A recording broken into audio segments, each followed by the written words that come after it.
Hello, everyone. Welcome to another Geopolitical Futures podcast. I'm Jacob Shapiro, and it's a beautiful Sunday here in Austin, Texas. I'm joined by Cole Altum. How's it going, Cole? Good. Third time's a charm, I guess. And if I can be so bold, I'd like to dedicate my performance this week to a reader out there. Shout out to whoever he or she is that called attention to my extra large ears. Joke's on them. They're only like extra large. Ears fit for radio, I might say. That is very true. That we couldn't find headphones big enough. So we're just flying by the seat of our pants, really. Well, thank you for that introduction. Let's get on with the show. Week ahead. What do you got for me? Well, the first thing is that the Middle East is just a mess right now. There's a lot of stuff going on. It didn't get solved in the past week? It didn't get solved over the weekend. No, it's still the Middle East. But so on Friday, you had Rex Tillerson was in Turkey running around to a bunch of meetings, and it seems like the United States and Turkey have come to some kind of agreement. It's not really clear what that looks like, but relations there were on the verge of breaking, and they have gone back from the precipice. So we'll have to see if the United States follows through and gets some of those Syrian Kurdish militias to pull back from their positions as they promised the Turks that they would before. What's Russia going to do in the meantime? What are they thinking when they're looking at this right now? I think Russia's in a difficult position because Russia was trying to build this. Russia has basically trying to be friends with everyone in the Middle East, and at a certain point, you can't be friends with everyone. Russia has been closest to Iran, but as Iran pushes forward, Iran is creating enemies all across the region, and Russia has to calibrate and see if it can pull Iran back, just how far it wants Iran to push so that it can take advantage of the situation. Okay, what else? Second, we've got a close eye on Germany. There's going to be a vote among the coalition parties that are going to make up the new German coalition about whether they actually want to join the coalition. That voting, I believe, starts next week and goes to March 4th. But you can already see some confidence coming out of Angela Merkel for the first time in 6 or 7 months.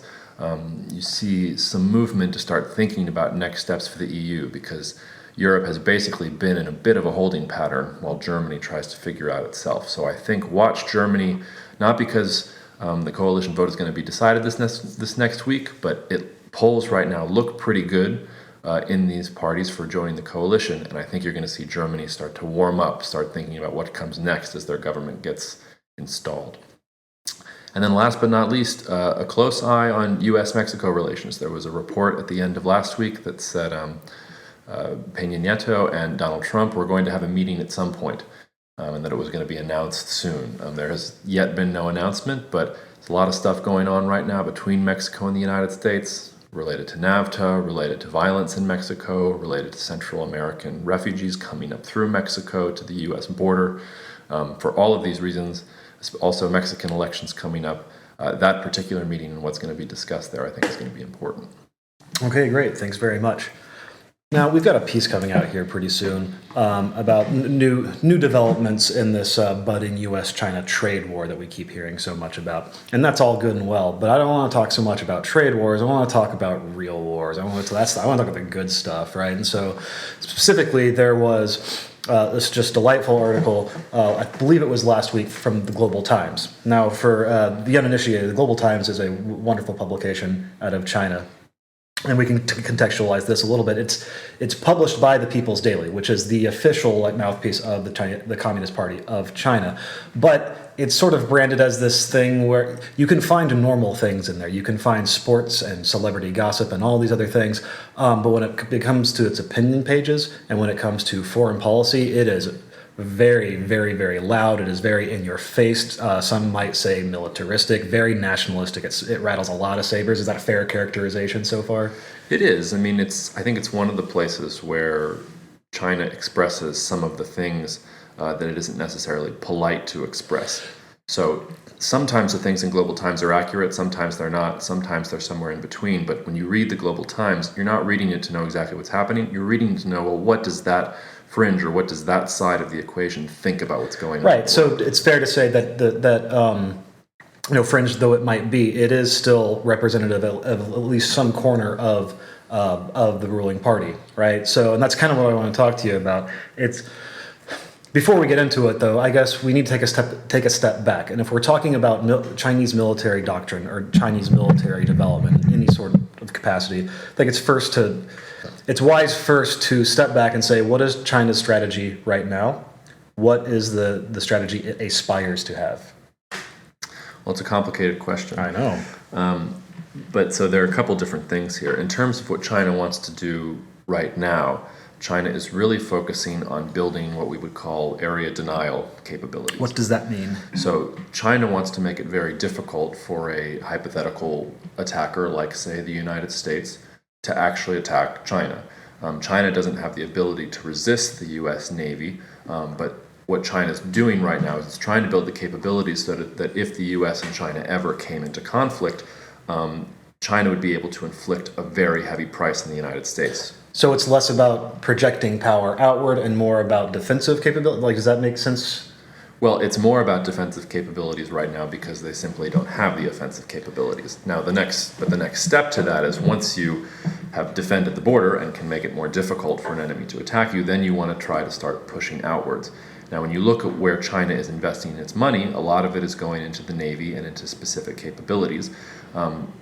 What they're trying to do is they're basically circumscribed by this first island chain, if you want, this chain of U.S. allies who surround them. And China is trying to build up the capabilities in order to resist. So this means a lot of more local ships. Also think about things like amphibious landings.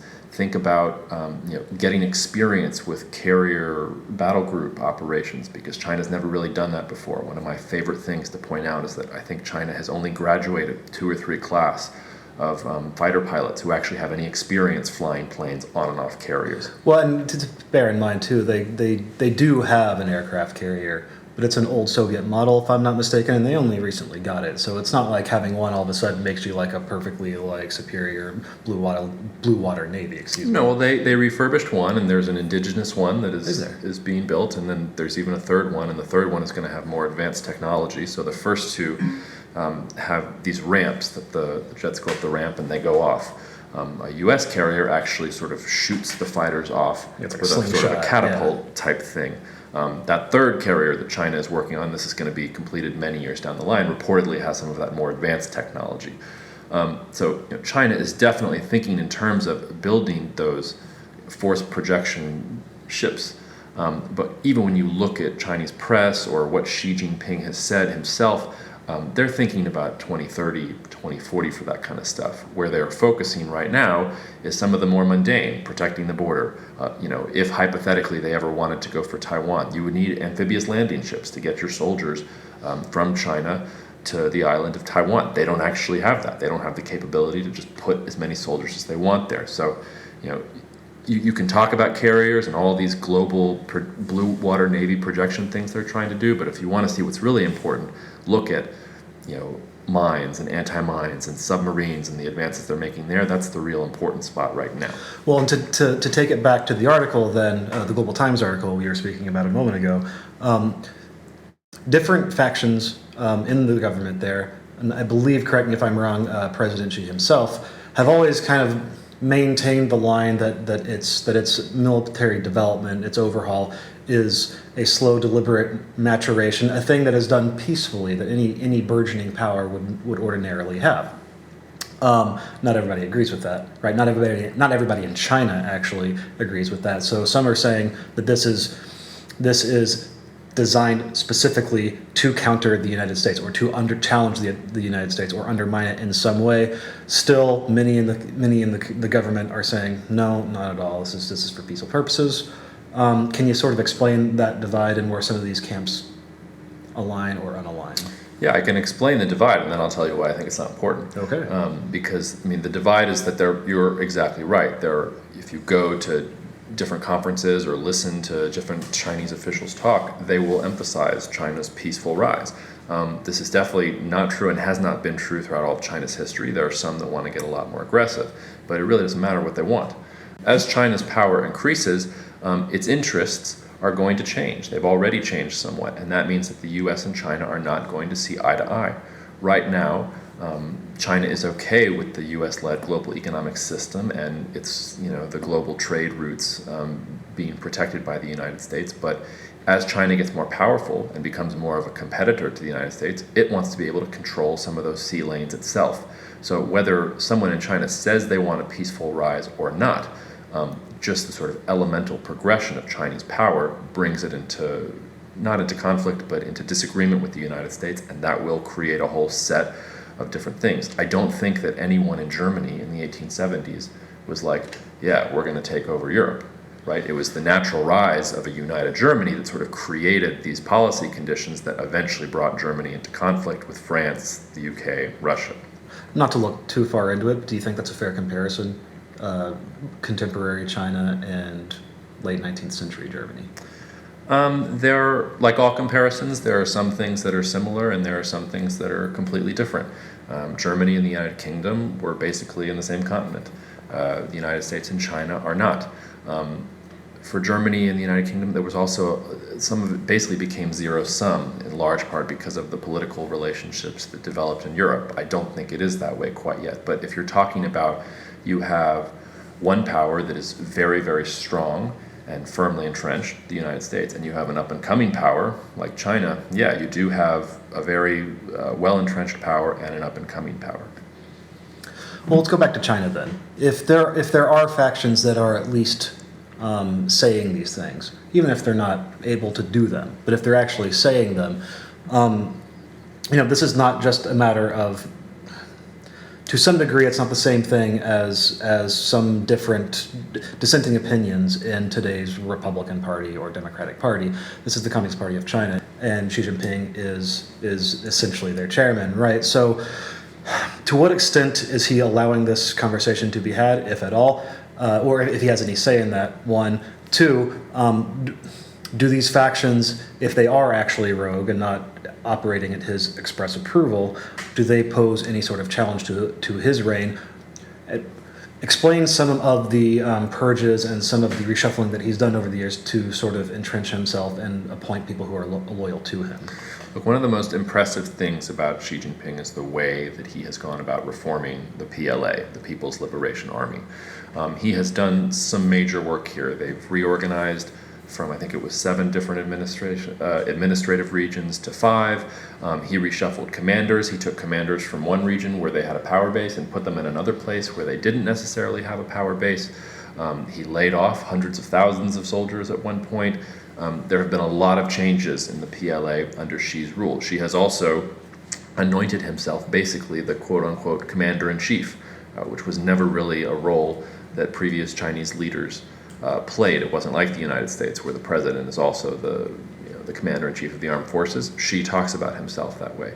So, when I look at China, I think that Xi's position is fairly strong. I think he's certainly the strongest Chinese leader we've seen since Deng Xiaoping and then Mao before him. And I think his ability to control the military is very important with that. So I don't think any of these discussions are happening without Xi being a part of it. Xi probably also knows that he has these different factions in the military, and both of those have to be let out and have to have some kind of expression.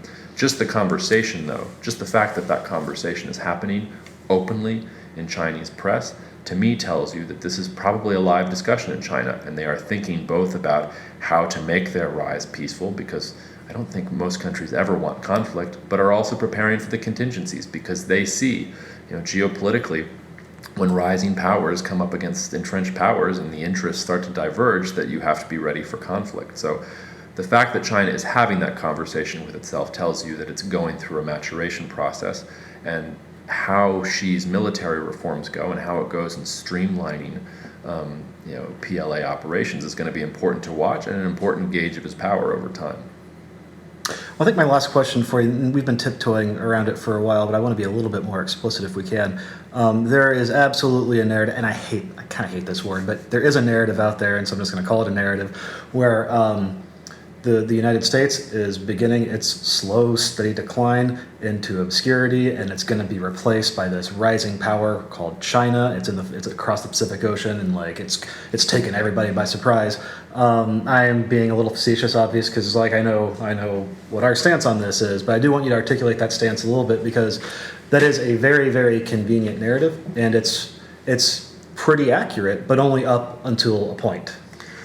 Well, look, the forecast that we have is that China is definitely going to get stronger here over the course of the next 5, 10, maybe even 15 years. But then there are just certain internal inconsistencies in China that have asserted themselves throughout Chinese history in many iterations that the People's Republic will also fall to. Can you give me a for instance? Well, I mean, the creation of the People's Republic of China is a good for instance in itself.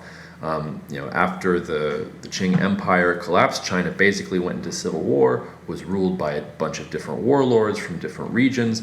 Out of that came sort of the nationalists versus the communists. They fought one mega civil war. Who won? Well, the communists did. Oh, yeah. But that was also became part of World War II, all these other things. Now, I say all that, and I will tell you, and I can't say this in writing, but I can say it because you're listening and because you're here.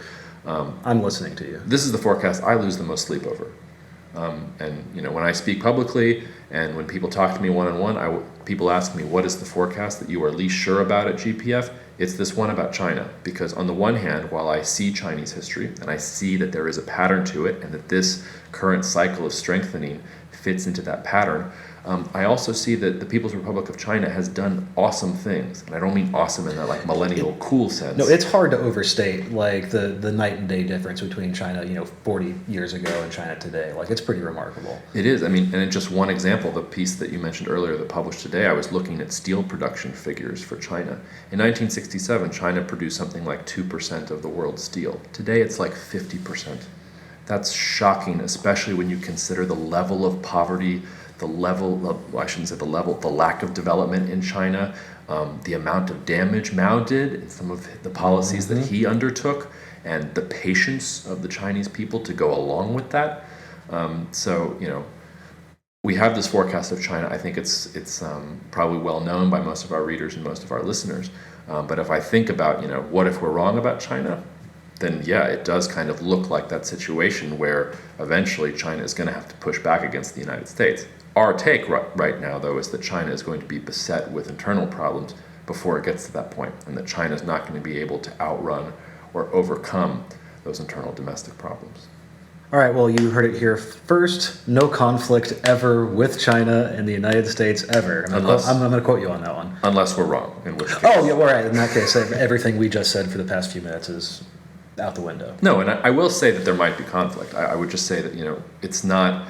At the end of the day, I don't think that metaphor of the UK and Germany and China and US being the main players in some kind of World War III is going to be the issue. We need to qualify conflict too, because any two large powers who have interests that butt up against each other are going to start feeling each other out. They're going to push the boundaries, and we're seeing that right now. But in terms of like all out like military confrontation, like those are two very different things. We need to keep that in mind when we think about China going forward. They are, and the one thing I'll add on at the end that I meant to say before and forgot to say is that in China, also in Russia, and a lot of these places in the world, they use the word multipolarity to describe their view of the world. That is to say that there isn't a unipolar world. There isn't just one overwhelming superpower, the United States, but China is rising and Russia is a significant power, and there's all these other significant powers, and there's not going to be one power center.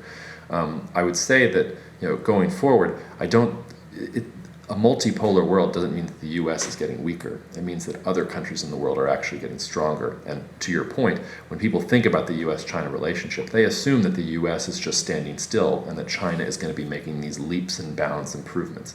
The U.S. spends more on its military than a lot of other countries combined. The U.S. is still an economic, technological center of power that is really unmatched in the world. So as China is going to grow, and even if we're wrong about China, the gap between the United States and China is still going to be there. And certainly you might have countries in the world like China, maybe like Japan, I don't know, it sort of depends how things go, that are maybe Turkey, which we were talking about earlier, and which the U.S. really was having some serious disagreements with and still does. I'm not willing to put that to bed, but those are some of the questions. I think of this more in terms of, look, the United States is not declining. The United States is going through a particularly volatile period right now, but the United States is not declining. China is advancing. We'll see if it continues going. I think not. But I think it's a great point too. Like it's a bit remiss of us to talk so much about China and just not even talk about the United States concurrently. But But you need to, right? And so, like, for all these things to happen, for China to become like a number one power in the entire world, like it has to stay on the path that it's on, and completely resolve all of its internal issues. And meanwhile, the United States has to keep on doing what it's doing, and also screw up in a bunch of horrible ways that may not even happen. So it's not a zero sum game like it was in Germany and in the late 19th century, right? Look, and when if you read Xi Jinping's own comments very closely yourself, and you'll see that China has some self-awareness of this. Just to bring it back to where we started, China's working on its first indigenous aircraft carrier. China is working on having enough amphibious landing ships so that if it wanted to, it could even contemplate invading a place like Taiwan.